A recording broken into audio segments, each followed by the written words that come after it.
Okay, ടൗണിലാണ്. ആ, ഇനി എന്താന്ന് വെച്ചാൽ ഞാൻ പിന്നെ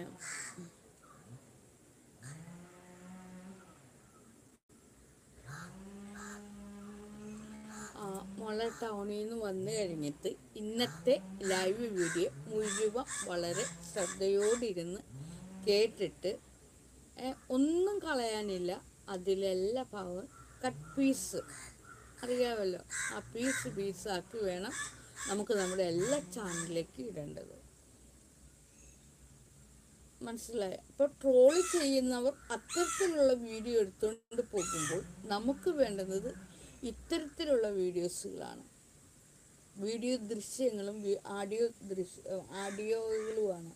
അപ്പോൾ ഇതിലൂടെ മാത്രമേ നമുക്ക് നല്ല വരുമാനം ഉണ്ടാകുവാനും സമ്പത്ത് ഉണ്ടാകുവാനും ഐശ്വര്യം ഉണ്ടാകാനും വ്യക്തി വളർച്ചയ്ക്കും ബുദ്ധിവികാസവും ഒക്കെ ഉണ്ടാകാൻ ഇത്തരത്തിലുള്ള കട്ട് പീസുകളാണ് നമുക്ക് വേണ്ടത് കേട്ടോ. ഓക്കെ മോളെ. അപ്പോൾ ഒരുപാട് പേര് എന്നോട് ജോലി ചോദിച്ചായിരുന്നു. അപ്പോൾ ഞാൻ ജോലി പറഞ്ഞപ്പോൾ ആർക്കും ഈ ജോലി ചെയ്യാൻ വയ്യ. എൻ്റെ ഇത്രയും ജോലിയുള്ളൂ. ഞാൻ എന്താണ് 500 രൂപ ആ പെൺകുട്ടിക്ക് ദാനധർമ്മവും ചെയ്തു. ഇന്നലെ ഞാൻ എൻ്റെ കയ്യിലിരുന്ന കുറച്ച് പൈസ ഉണ്ടായിരുന്നു, 10,000-15,000 രൂപയോളമൊക്കെ ഉണ്ടായിരുന്നു.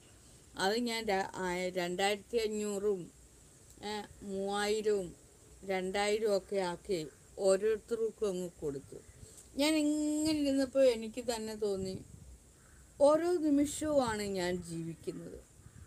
ഈ പണമെല്ലാം കൂടെ കൂട്ടി വെച്ചിട്ട് എന്ത് കാര്യം സാധിക്കാനാണ്?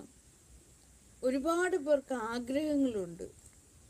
എൻ്റെ ആഗ്രഹങ്ങളൊക്കെ ഞാനിവിടെ പറഞ്ഞു വെച്ചപ്പോൾ ആരും എൻ്റെ ആഗ്രഹത്തിനൊത്ത് എന്നെ സഹായിക്കുവാൻ വന്നില്ല. ആരും എൻ്റെ ആഗ്രഹങ്ങളായിരുന്നില്ല, അത് ആവശ്യങ്ങളായിരുന്നു.